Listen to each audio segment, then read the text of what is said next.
Bon, je pense que je suis prête, je pense qu'il est temps de vous parler de tout ça. Ce que je vais vous raconter aujourd'hui, c'est très personnel, ça explique pourquoi je suis devenue coach, pourquoi j'ai eu envie d'accompagner les femmes, ça explique ma mission de vie, ça explique ce qui est vraiment important pour moi aujourd'hui. Je pense vraiment qu'on ne devient pas coach dans le bien-être, la santé holistique, le développement personnel par hasard. Il y a souvent des expériences qui font qu'on en arrive là. Et ça fait un moment que j'ai besoin de parler de ça, je pense que c'est une expérience qui est faite pour être partagée. C'est des choses dont il faut parler, ça fait partie de la vie, et si je peux aider ne serait-ce qu'une personne, ou au moins faire en sorte qu'on en parle davantage, c'est vraiment l'objectif. Et pour moi c'est aussi hyper important de vous partager ça parce que moi-même j'ai cherché des informations autour de ce sujet, et j'ai eu beaucoup de mal à trouver du contenu qui parlait d'expériences similaires et auxquelles je pouvais vraiment m'identifier. Avant tout, je vais peut-être commencer par vous expliquer qui je suis, ce que je fais, pourquoi je suis là. Je m'appelle Léa, j'ai 24 ans. Je dirais que j'ai eu un parcours plutôt classique. J'ai fait un DUT en gestion des entreprises, une école de commerce, stage, alternance, semestre à l'étranger, tout ce qui va avec. Et sans cette expérience dont je vais vous parler, aujourd'hui je serais sûrement dans une entreprise à travailler dans le marketing digital ou dans la com, probablement du côté de Lyon parce que moi j'habite entre Lyon et Grenoble, donc c'est là où j'ai fait mes études. Mais il y a des expériences qui vous transforment complètement, qui changent votre vision de la vie, la vision que vous avez de vous-même, qui changent la direction que vous allez prendre. Et c'est vraiment ce qui m'est arrivé. Pour vous retracer un petit peu mon cheminement, j'ai commencé à m'intéresser à la santé, au bien-être, au développement personnel il y a maintenant plus de 6 ans, donc à peu près au début de mes études supérieures. Alors c'est d'abord en 2017 que j'ai commencé à me passionner par la nutrition et le sport, et ensuite c'est en 2019 où il y a eu un vrai changement en moi, parce que j'ai réalisé que je suivais vraiment un schéma classique dans lequel je me retrouvais plus forcément, ça avait pas vraiment de sens, en tout cas ça avait pas de sens profond, et je me sentais un petit peu perdue. J'ai commencé à avoir beaucoup de questionnements, beaucoup de doutes, je me demandais ce que je voulais vraiment dans la vie, ce qui était vraiment important pour moi. Et ça a été une grosse période de changement, d'introspection, de nouvelles habitudes, de modes de vie complètement différents. Puis progressivement, j'ai commencé à m'intéresser davantage à la santé mentale, à la santé émotionnelle, au bien-être intérieur. Et à ce moment-là, mon but c'était vraiment de me sentir bien, de me sentir pleinement épanouie et d'une certaine manière de trouver ce qui me faisait vraiment vibrer dans la vie. Mais je pense qu'à ce moment-là, j'en avais pas complètement conscience. En fait, je savais pas exactement ce que je cherchais, mais je voulais juste être bien. Mais en tout cas, cette première phase où il y a eu énormément de changements dans ma vie, elle venait vraiment de moi, ça venait vraiment de l'intérieur. Il n'y a aucun événement, aucun élément extérieur qui a déclenché ça. C'est juste venu de moi, et suite à certaines expériences, j'ai eu besoin de me poser des questions, j'ai eu besoin de rechercher beaucoup plus de sens et de savoir ce qui me faisait vraiment vibrer, de savoir ce qui importait vraiment pour moi et ce que je voulais faire pour la suite aussi. Parce qu'à ce moment-là, j'étais en plein milieu de mes études et forcément, j'ai commencé à me demander si je me voyais vraiment dans ce domaine-là plus tard. Ça me plaisait, mais ça me plaisait pas au point de me faire vibrer, ça me plaisait pas au point de m'apporter beaucoup de plaisir et de joie. Et c'est quelque chose dont j'ai besoin, c'est pas le cas de tout le monde. Il y a des personnes qui peuvent très bien avoir une activité professionnelle qui les fait pas plus vibrer que ça. Moi je pense que je suis vraiment une personne qui a besoin de beaucoup de sens. J'ai besoin de faire quelque chose qui me fait profondément vibrer, quelque chose qui m'apporte énormément de plaisir. Et par la suite je me suis vraiment rendu compte que j'avais besoin d'une activité qui ait un vrai impact positif sur moi, sur les autres, sur mon entourage, sur la société en général, à mon échelle bien sûr, mais j'avais vraiment besoin que ça ait du sens. Puis la deuxième phase qui a vraiment apporté énormément de changements dans ma vie, c'est l'expérience dont je vais vous parler juste après. C'est une période qui a duré environ 2 ans. Je sais même pas si elle est terminée en réalité, mais en tout cas c'est une période qui a été très difficile à vivre et qui a été extrêmement différente de la première phase, ça n'a absolument rien à voir. Cette fois-ci, le changement est venu d'un élément extérieur, d'un événement, de quelque chose sur lequel j'avais pas le contrôle. C'est une période qui m'a profondément transformée, qui m'a amené beaucoup de prise de conscience, beaucoup de remises en question, beaucoup de décisions difficiles, des peurs aussi, des insécurités. Et ça faisait déjà quelques années que j'avais cette idée de me lancer dans le domaine du bien-être, du développement personnel, sans vraiment prendre ce projet au sérieux parce que j'étais vraiment conditionnée à rester dans mon schéma classique, qui est vraiment ce que j'ai vu toute ma vie, ce que j'ai vu dans mon entourage, ce que la société nous pousse à faire aussi. Donc j'avais cette idée qui me donnait vraiment envie, qui me passionnait plus que tout, mais pour autant, je la prenais pas vraiment au sérieux et je pensais pas vraiment que j'allais me lancer là-dedans. Et donc on en vient à la raison pour laquelle je fais cette vidéo. Je pense que c'était important de replacer le contexte pour les personnes qui me connaissent pas, qui arrivent sur cette vidéo et qui se demandent ce que je fais là et de quoi je parle. Et même si vous me suivez déjà sur Instagram, c'est beaucoup de choses dont j'ai jamais parlé, donc je pense que c'était important de replacer un petit peu tout ça. Donc ce dont je voulais vous parler aujourd'hui, c'est de la période la plus difficile de ma vie, sans exagération. Ça me dérange pas du tout d'en parler, bien au contraire, je trouve que c'est hyper important, mais c'est vrai que c'est toujours un petit peu délicat de s'exprimer sur ce genre de sujet, de savoir comment en parler, comment transmettre le message. Et en fait, je pense qu'il faut juste être authentique, être soi-même et exprimer ce qu'on ressent et pas essayer d'en faire trop, pas essayer d'être quelqu'un d'autre. Et moi qui suis perfectionniste, j'ai vraiment tendance à vouloir renvoyer une image de moi qui soit parfaite ou comme je l'imagine, et du coup ça m'éloigne un petit peu de l'authenticité et du fait d'être moi-même. Et même avec mes proches, parfois, j'ai du mal à être complètement moi-même quand je parle de ça et quand je parle de ce que j'ai traversé et de comment je l'ai vécu en fait. Parce qu'on a tous notre propre vision de la vie, on voit tous les choses de manière hyper différente. Deux personnes qui vivent la même situation vont pas du tout le vivre de la même façon. J'ai aussi la sensation d'avoir une vision de la vie qui est un petit peu particulière, ce qui est forcément dû à la fois à mon éducation et à certaines expériences. En réalité, je me rends compte que quand je parle avec des proches, avec mon entourage, selon les personnes, j'ai peur parfois de choquer les gens par rapport à ce que je pourrais dire, par rapport à ma façon de penser, à ma vision de la vie. Et du coup, je suis pas 100% moi-même, je partage pas ma vision des choses telle qu'elle est réellement.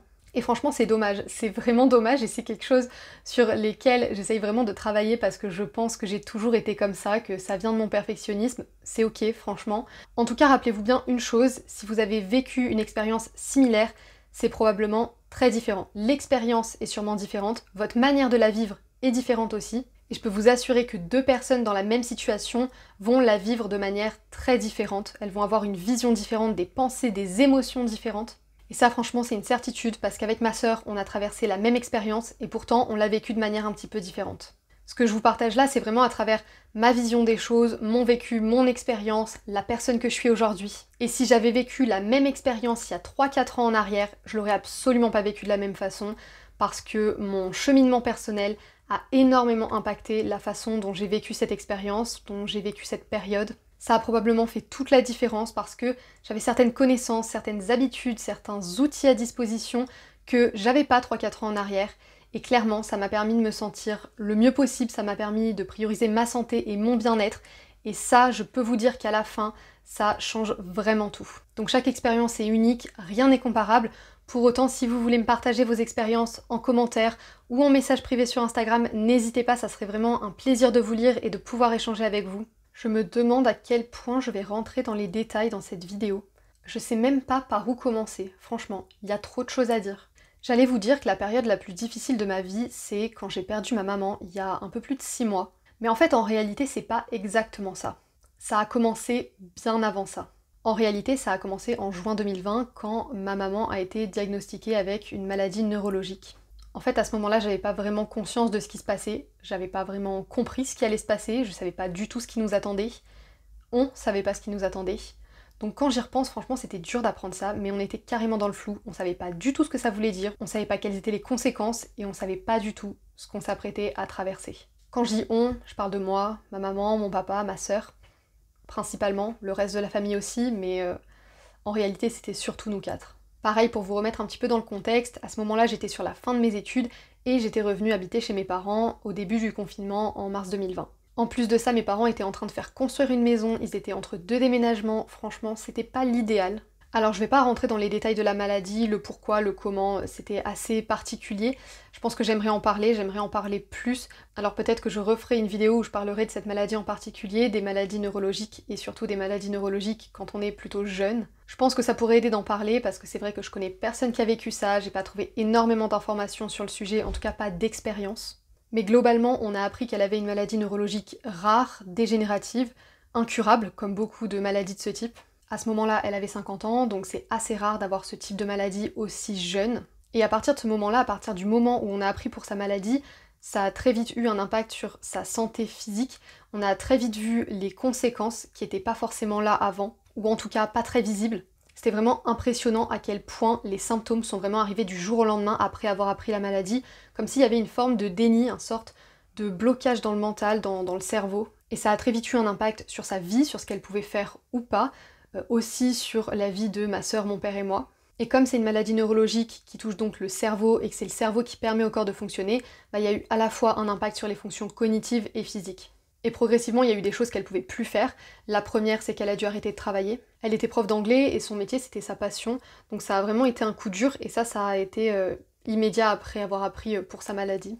Encore une fois, je vais pas m'étaler sur toutes les conséquences de la maladie, c'est pas forcément le but dans cette vidéo et je pourrais éventuellement en faire une autre pour en parler en détail. En tout cas, à ce moment-là, on n'en avait pas conscience, mais mon père, ma sœur et moi, on est devenus des aidants. puisque progressivement on a dû s'occuper de plus en plus de ma maman et qu'on habitait avec elle en fait. Et ça a duré comme ça pendant presque 2 ans. Et donc finalement je suis pas retournée à Lyon, j'ai quitté l'appartement, je suis retournée vivre avec mes parents pour une durée indéterminée. Mes parents qui étaient quand même en train de faire construire une maison à ce moment-là, ont déménagé, donc j'ai déménagé avec eux, ma sœur était là aussi, donc finalement on habitait tous les quatre. Donc ça a été une période assez chargée aussi avec ces 2 déménagements, avec le fait que je terminais mes études à ce moment-là, donc un changement de vie, avec le fait d'arriver dans une maison neuve où il y avait encore pas mal de choses à faire, donc j'ai essayé d'aider au maximum mon papa. Le fait de devoir se réadapter à un nouveau rythme, à un environnement qui soit différent, un environnement familial différent aussi.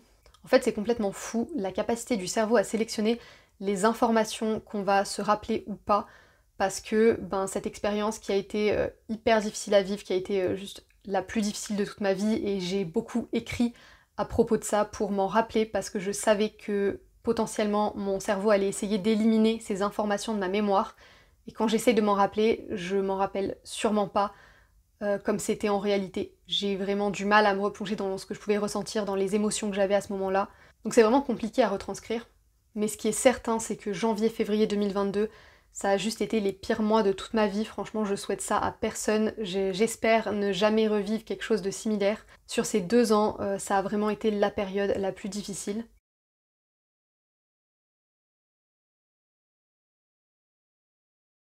Franchement, quand j'ai dû raconter ça à des proches après, je savais pas vraiment par où commencer, je savais pas comment expliquer ça, expliquer ce qui s'était passé, et là, autant vous dire que j'ai pas expliqué grand chose par rapport à ce qui s'est réellement passé. Et du coup, j'ai perdu ma maman en mars 2022, donc il y a un petit peu plus de 6 mois. Et franchement, ça a pas été le moment le plus difficile sur ces 2 ans. L'avant a été juste 100 fois plus dur que l'après, hyper différent, ça n'a absolument rien à voir. Si je dis ça, c'est aussi parce que la situation était particulière, parce que c'était pas un accident, parce que ça s'est pas fait du jour au lendemain, parce qu'on savait comment ça allait se terminer, on savait pas quand, on savait pas où, on savait pas comment, mais on savait comment ça allait se terminer, donc je dis souvent que j'ai pu me préparer au mieux, même si on peut jamais être prêt à vivre ça. J'ai vraiment l'impression que la plupart des gens à qui j'ai pu en parler pensent que le pire, c'est le moment où on perd la personne, que le pire, c'est la période du deuil, que c'est vraiment l'après. Et encore une fois, cette expérience est hyper particulière, mais pour moi, ça n'a pas été le cas, c'est pas comme ça que je l'ai vécu. L'avant était beaucoup plus dur que l'après, mais je sais que ça vient aussi de l'acceptation dont j'ai pu faire preuve. J'ai eu 2 ans pour accepter ce qui se passait.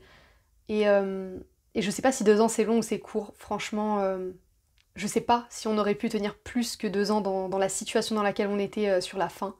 Franchement, je pense pas, je pense qu'on aurait tenu quelques mois de plus parce qu'on pouvait pas rester dans cette situation où on s'occupait d'elle au quotidien. Quoi qu'il en soit, c'est vraiment les 2 ans avant son décès qui ont été hyper difficiles, émotionnellement et mentalement, qui nous ont demandé énormément de force et d'énergie. Et malgré tout, c'est aussi la période de ma vie où j'ai le plus évolué. C'est une période où je me suis beaucoup remis en question, j'ai remis absolument toute ma vie en question, à vraiment savoir où est-ce que je voulais aller, ce que je voulais faire. Je pense que c'est ce genre d'expérience qui nous permettent de réellement prendre conscience à quel point la vie est précieuse et à quel point tout peut s'arrêter du jour au lendemain. Alors dans ce cas-là, ça s'est pas fait du jour au lendemain, effectivement, mais par contre les conséquences ont été là. D'ailleurs j'ai appris un terme récemment, c'est le terme de deuil blanc, c'est justement quand une personne a une maladie, notamment une maladie neurologique ou une maladie de ce type où vraiment ça devient une personne différente et il faut faire le deuil de la personne qu'elle était avant. Et c'est vraiment ce qui s'est passé en fait. C'est-à-dire que pendant ces 2 ans j'étais déjà dans une période de deuil, je savais absolument pas qu'il y avait un terme pour ça. Mais en tout cas, j'imagine que ça a forcément rendu beaucoup plus facile l'après, même si je dis pas que c'était facile, c'est pas le cas, mais je pense qu'on s'en est remis beaucoup plus rapidement parce qu'on avait pu se préparer d'une certaine manière et avancer déjà dans certaines étapes du deuil. Forcément, c'est une expérience qui restera avec moi pour toujours. Forcément, il y a une douleur qui sera toujours là aussi, et c'est ok, franchement, c'est ok, ça fait partie de la vie, et ça, s'il y a bien une chose que j'ai compris et que j'ai apprise à travers cette expérience, c'est qu'il faut absolument accepter ce qui est hors de notre contrôle, il faut absolument accepter que tout ne se passe pas comme on aimerait, que tout n'est pas facile. Bon, j'avais plus de batterie, du coup j'ai dû faire une petite pause. Mais ce que je vous disais, c'est que s'il y a bien une chose qui m'a aidée à traverser cette épreuve, c'est l'acceptation. Et moi qui suis vraiment une personne qui a toujours eu besoin de tout contrôler, faire preuve d'acceptation, ça m'a complètement transformée, ça a complètement transformé ma vision des choses, mon état d'esprit, ça m'a apporté beaucoup de paix intérieure, beaucoup de sérénité. Et franchement, je doute qu'on puisse traverser ce genre de situation sans faire preuve d'acceptation. Pour moi, s'il y a bien une chose qui est indispensable, c'est ça. C'est aussi la période qui m'a permis d'en apprendre le plus sur moi, qui m'a amené à mieux vivre mes émotions, notamment ma colère, parce que je suis quelqu'un qui a toujours eu beaucoup de colère intériorisée. Mon stress, mon anxiété aussi, parce que c'est des choses qui m'ont toujours beaucoup challengée et qui reviennent me challenger dans les périodes plus difficiles. On peut pas vraiment se projeter dans ce genre de situation et on peut pas savoir comment on va traverser ce genre d'épreuve avant d'y être. Mais s'il y a bien une chose dont je suis sûre, c'est que ce cheminement de développement personnel que j'ai commencé il y a des années, le fait de m'intéresser au bien-être holistique, à la santé mentale, émotionnelle, ça a vraiment fait toute la différence dans cette période, ça m'a amené une grande force intérieure. Parce que tout ce que j'ai appris, tout ce que j'ai intégré, tout ce que j'ai appliqué pendant toutes ces années, ben là ça m'a vraiment servi. Je pense que j'en avais jamais eu autant besoin que pendant cette période. J'avais toutes ces clés, tous ces outils à disposition et j'ai pu m'en servir et approfondir encore mes connaissances pour faire en sorte de me sentir encore mieux. Ça m'a permis de traverser cette période tellement plus facilement, avec beaucoup plus de sérénité, en tout cas autant que possible, malgré la situation. Et j'ai tellement de gratitude d'être arrivée sur ce chemin il y a 6 ans. J'ai tellement de gratitude pour tous les livres que j'ai pu lire, pour toutes les personnes sur les réseaux, tous les mentors qui m'ont un peu accompagnée dans ce cheminement-là. Et je pense vraiment que cette période et la manière dont je l'ai traversée a vraiment révélé la plus grande force qui se trouvait en moi, la plus grande résilience. Franchement, je dis pas que c'était facile, je dis pas que j'étais complètement sereine parce que c'est absolument pas le cas. Par contre, ce dont je suis convaincue, c'est que je l'ai traversé au mieux, de la meilleure façon possible, étant donné les circonstances. J'ai fait tout ce qui était en mon pouvoir à ce moment-là pour gérer au mieux les pensées désagréables, pour changer mon état d'esprit et ma vision des choses, pour être plus apaisée, pour vivre en harmonie avec mes émotions. Et forcément, c'est le genre de situation qu'on peut facilement subir parce qu'il y a une grande part qu'on ne contrôle pas, il y a une grande part où on ne peut rien faire. Mais malgré tout, j'ai vraiment repris le pouvoir de ma vie autant que possible. J'ai fait en sorte de conserver mes habitudes saines, de conserver un équilibre de vie, de me concentrer sur moi et sur ma zone de contrôle. Et ça m'a énormément aidée et c'est pour ça que j'ai réussi à trouver de la sérénité malgré tout. C'est pour ça que je me sentais épanouie d'une certaine façon malgré tout parce que je trouvais l'épanouissement dans des choses qui ne concernent que moi, dans des choses sur lesquelles j'avais le contrôle total. Et s'il y a bien une chose que je suis d'autant plus convaincue après avoir traversé cette épreuve-là, c'est que notre bonheur devrait reposer sur des éléments qui sont dans notre zone de contrôle, qui ne concernent que nous. Parce qu'à partir du moment où on laisse reposer notre bonheur sur des éléments extérieurs qui sont pas du tout dans notre zone de contrôle, les hauts et les bas sont beaucoup plus difficiles à vivre. C'est très difficile de se sentir bien. Donc à ce moment-là, plus que tout, j'avais besoin de ma routine matinale, j'avais besoin de faire mon sport, j'avais besoin d'avoir une alimentation saine, de sortir marcher tous les jours. Et surtout, j'avais besoin de faire le travail sur moi, de prendre du temps d'introspection, d'élargir mes connaissances, mais surtout d'appliquer ce que j'apprenais. Et je sais que c'est clairement la période de ma vie où j'ai le plus évolué personnellement. Donc j'ai énormément de gratitude pour tout mon cheminement ces dernières années parce que sans ça, je ne sais pas comment j'aurais traversé cette période, je ne sais pas comment je me sentirais ou qui je serais aujourd'hui, mais je sais que ça ne serait clairement pas la même personne. Il faut peut-être que je précise, mais quand je dis que j'ai vécu ça au mieux et que j'ai fait en sorte d'être la plus sereine possible, j'ai pas fait semblant que tout allait bien sûr que non, il s'agit pas du tout de ça. Bien sûr que j'ai jamais autant pleuré que pendant cette période-là, j'ai jamais fait face à autant de colère aussi. Mais je pense vraiment que dans les épreuves très difficiles, le plus important, c'est d'arriver à se relever. C'est quand il y a un moment de down et qu'on va pas bien du tout, c'est notre capacité à avancer malgré tout, notre capacité à en ressortir plus forte. Donc pour moi, il s'agit vraiment de ça et c'est là où j'ai la sensation d'avoir fait preuve d'une grande force parce que c'était vraiment les montagnes russes, il y avait des hauts et des bas, mais à chaque fois je me relevais, à chaque fois je faisais en sorte d'avancer, d'en ressortir plus forte, d'apprendre quelque chose sur moi et de retrouver un état où je me sentais bien malgré la situation. Et je pense que ça c'est quelque chose qui est un petit peu difficile à comprendre quand on n'a pas vécu la situation parce que quand j'en ai parlé avec des proches qui étaient un peu extérieurs et qui savaient pas vraiment ce qui se passait au quotidien, c'est quelque chose qui était difficile à comprendre pour eux. Comme si je devais me sentir mal tout le temps, comme si quand on me demandait comment ça va, je devais répondre ça va pas, alors que c'est pas ce que je répondais en fait. C'est pas ce que je répondais parce que oui, il y avait un élément complètement hors de mon contrôle. Oui, ça me causait beaucoup de souffrance, beaucoup de tristesse. Mais en même temps, je pouvais pas me laisser sombrer pendant 2 ans de ma vie à me dire ça va pas et je baisse les bras, je fais plus rien et je vais pas bien en fait. Non, j'allais pas faire ça. C'est pas du tout ma vision de la vie, c'est pas parce que je faisais face à une épreuve qui était très difficile que pour autant je devais tout laisser tomber et juste accepter de me sentir mal 100% du temps. N'hésitez pas à me dire si vous voulez que je fasse une vidéo pour vous partager ce qui m'a vraiment aidé à traverser cette période. Là, le but c'était vraiment de vous retracer ce qui s'est passé ces 2 dernières années, comment j'en suis arrivée là, pourquoi je fais ce que je fais aujourd'hui. Donc n'hésitez pas à me dire si c'est des sujets qui vous intéressent, comment traverser des périodes difficiles. Je pourrais éventuellement parler un petit peu plus de la période du deuil, même si c'est quelque chose que tout le monde vit de manière hyper différente. Forcément, c'est un sujet qui me tient beaucoup à cœur, donc j'ai envie d'en parler plus. Et rappelez-vous toujours que la vie est faite de hauts et de bas. Il y aura toujours des obstacles, il y aura toujours des épreuves, des challenges. Mais la vie nous met toujours face à des situations qu'on a la capacité de traverser. Et c'est vraiment dans ces moments les plus difficiles qu'on a l'opportunité de faire preuve d'une grande force, d'une grande résilience. Donc peu importe la situation que vous traversez aujourd'hui, ne baissez pas les bras, n'abandonnez jamais. Et sachez que vous avez toujours quelque chose à apprendre de chaque expérience, parce qu'elles sont aussi là pour nous faire progresser, pour nous permettre d'évoluer. Même si c'est difficile, même si ça vous fait souffrir, même si ça vous oblige à remettre en question plein de choses dans votre vie. Faites toujours preuve d'une grande acceptation, c'est ça qui vous apportera beaucoup de paix intérieure et de sérénité. Et bien sûr, prenez bien soin de vous, profitez du moment présent, profitez des choses simples, profitez de vos proches. Ne perdez pas d'énergie à être en colère, à être frustré, stressé, angoissé. Il y a déjà bien assez d'épreuves dans la vie pour ne pas en plus avoir à subir nos propres émotions. Prenez soin de votre santé, faites toujours de votre bien-être mental, émotionnel, physique une priorité, parce que c'est vraiment important. Et je sais qu'on voit pas toujours les conséquences immédiates, mais il y a un réel lien entre la santé mentale, l'alimentation, le sport, le sommeil et les maladies, donc prenez vraiment soin de votre santé. Moi je vous dis à très vite et en attendant on se retrouve tous les jours sur Instagram.